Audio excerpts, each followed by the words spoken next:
What is going on, everybody? How are we doing today? It's Ben Morgan of the Fins Up Network. Week 18, New York Jets, a regular season finale, as you know, quite possibly. The last game that we are promised here for our NFL season. I was going to say 2024 NFL season, but yes, it is a new year. Happy New Year to you and yours as well. So I guess the 2024-2025 NFL season.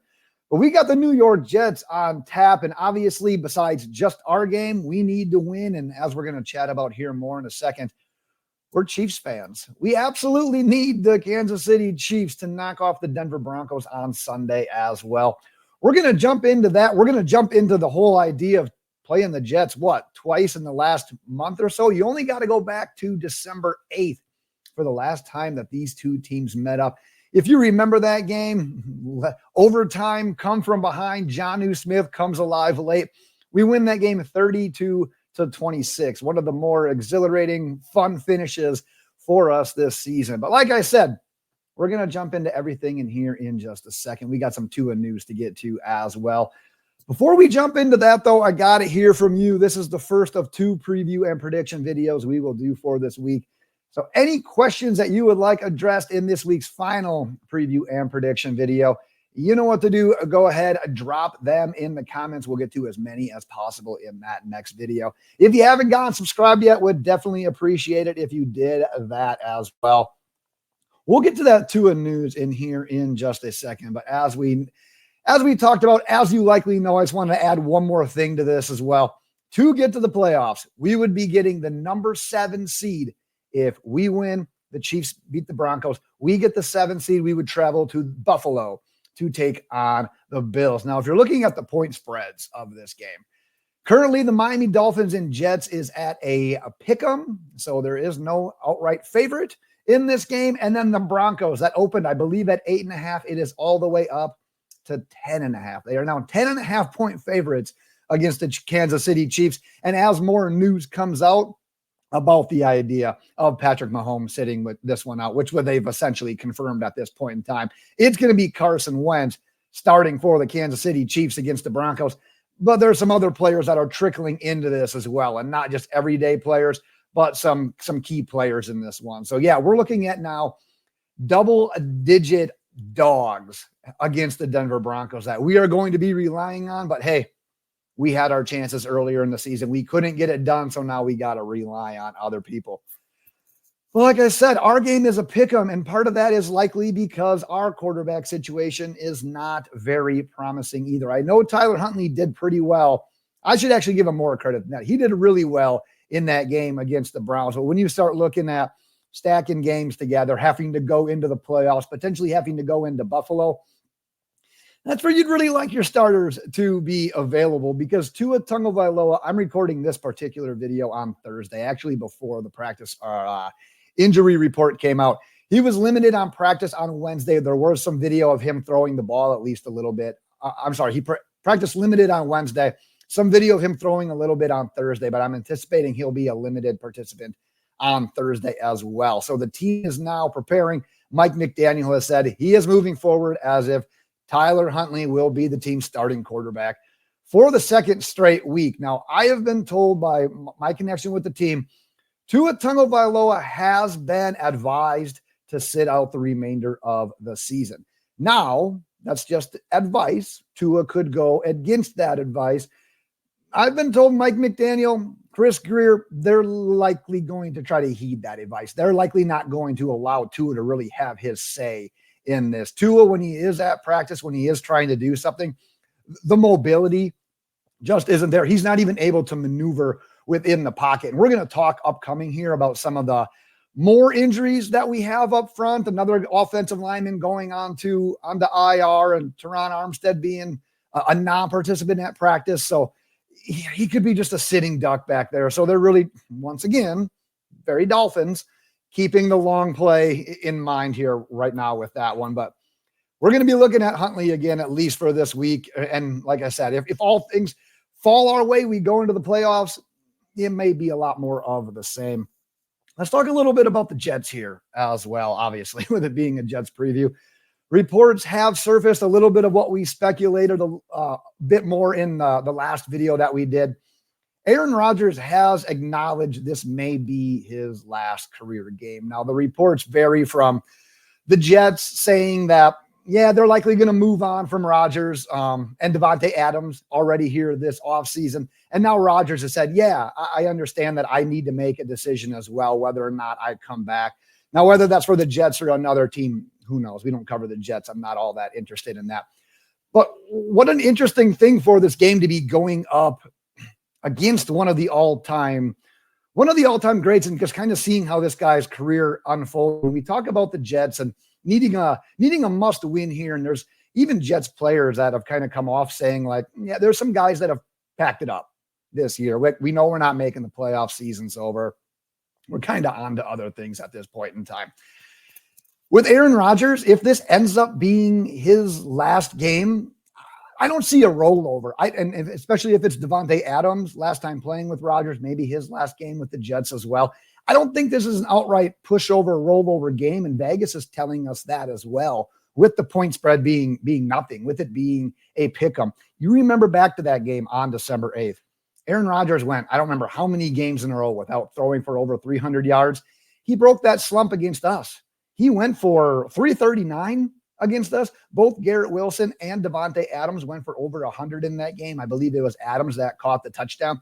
So, yeah, they've already shown that they can do it against our defense, and this indeed is the last game for an all-time great quarterback. No one wants to go out like Marino. No one wants to do it 62-7. I know that was a playoff game. This obviously is not, but these guys have egos. They've got legacies. We don't have to remind you that Aaron Rodgers has an ego, right? They don't want to go out like that. So keep that in mind as well when we're watching this one. All right, we talked about more injuries, offensive line woes now starting right. Backup right tackle Kendall Lamb has now been placed on IR, starting right tackle Austin Jackson. So we're not going to have Kendall Lamb for this one. Teron Armstead, we talked about him. He was a DNP on Wednesday. He was not spotted by the media at practice on Thursday as well. So we very well could be back to what we saw against the Texans, where it was Patrick Paul at left tackle and Jackson Carman at right tackle. I forgot which reporter asked some of the coaches as well about the idea of maybe shifting the guards around a little bit. Liam Eichenberg has some experience at tackle. Maybe you could slide Isaiah Wynn to one of the tackle spots. They basically said everything is on the table. So trust me, they're examining that at this point in time. But just it's rinse, wash, repeat with this team. It's whenever we have a chance for being in the playoffs and playing for seeding, or if we're in this situation where we need to win and we need help, but regardless, like the season's on the line, we just cannot be healthy. We saw it with the offensive line. Last year, we saw it with the line and the edge rushers. This time, it's the offensive line and Tua. We got to get something changed here, Dolphins fans, and I am running out of solutions. One solution, the Dolphins, not solution, but potential remedy. The Miami Dolphins did sign Braden Daniels. He's a tackle. He was from the Dallas Cowboys practice squad. He was a fourth rounder back in the 2023 NFL draft out of Utah. He has shifted around to quite a few different teams since joining the league in 2023. Not sure if we'll see him or not, but yet some roster news that we wanted to get shared with you guys as well. Also on Thursday morning, the Pro Bowl rosters were announced. Now I know the Pro Bowl's not a big thing. It's not even a competitive game. Hell, they don't really even play a game at this point in time. But I know a lot of us like to see our guys get acknowledged. And unfortunately, the Miami Dolphins, I believe, were one of 4 teams that had exactly 0 players put onto the Pro Bowl roster. So I was kind of thinking back to like, who are the guys that deserve it? Not just being like an outright fan saying, oh yeah, we got to get like guys like Tyreek should get in there. Chop Robinson should get in there. All these other guys, whatever. It's like, who realistically should have been in the Pro Bowl from this team? I had 2 snubs, and I want to hear from you as well. So in the comments, if you thought there were any Pro Bowl snubs, go ahead and drop your nominations in there. My snubs, and probably number 1, Zach Sealer. Guy is having an outright great year. We are now ranked number 3 in the entire NFL defensively, and yet we didn't get a single defender into the Pro Bowl. Even a guy like Jalen Ramsey, it's not like he's statistically dominating right now, but what he's asked to do, I know a lot of that kind of flies under the radar with Pro Bowl voting and whatnot, but to have the number 3 ranked defense and not get a single guy in there, yeah, I'm going to put Sealer on a snub list. The interior defensive lineman that made it, Chris Jones from the Chiefs, Cam Hayward from the Steelers, Nnamdi Madubuike from the Ravens as well. And if you look at their stats, all 4 of those guys, when you add Sealer to the mix, they're very comparable. Quite honestly, I don't know which one of those 3 I would knock out. But at the end of the day, I think what you learn from this is that's the Chiefs, that's the Ravens, that's the Steelers. That's 3 playoff teams. Winning goes a long ways. If you're on a team that has the 3rd ranked defense, and if we were guaranteed a playoff spot like those guys are, Steelers probably got a better chance. Think back to last year. We had 6 guys? 6. And I should say this is the initial Pro Bowl roster. So guys are going to come out. You got the Super Bowl guys that are going to be out of it. We still may get players in the game, but this initial roster just had 0 from the Dolphins. But man, winning helps. We did a little bit more winning last year. We were in the contention for the number 1 seed for a while last year. We got 6 guys in. So yeah, winning helps is kind of what it comes down to. And I had another snub that I wanted to jump into as well. This one's a tricky one because he didn't get out to the best start to the season, but man, how he finished was Pro Bowl worthy. We talked about him last week, and it's Jonnu Smith. The stats were there. We every once in a while throw in a fantasy football nugget. This dude finished as the tight end 4, I believe, in the entire league, despite not even having a great, not even getting on the field all that often within the first, 5-6 weeks of the season. For him to jump back and statistically be that good, to become a security blanket for Tua and whoever's been playing quarterback for the Dolphins, to have as many touchdowns as he had, set all the franchise single season records essentially at tight end. And then he gets snubbed of the Pro Bowl. And if you look at a guy like Travis Kelce, who makes it, and it was a down year by Travis Kelce standards, but keep in mind, Pro Bowl, some of the voting that goes into it is based on fan vote. You're going to have a hard time beating Taylor Swift's boyfriend when it comes to fan voting. The Swifties will speak. Unfortunately, there's so we call them Swifties. I don't even know who Jonnu Smith's wife or girlfriend's name is. So I don't even have a cool name for those. The Jonnus, we'll call them. But man, just to have him getting snubbed the way he ended up getting snubbed as well is a little bit underwhelming. I really wish he would have ended up making it. I've talked long enough about the Pro Bowl. Drop your snubs in the comments. I am going to be back, like I said, later this week with a little bit more.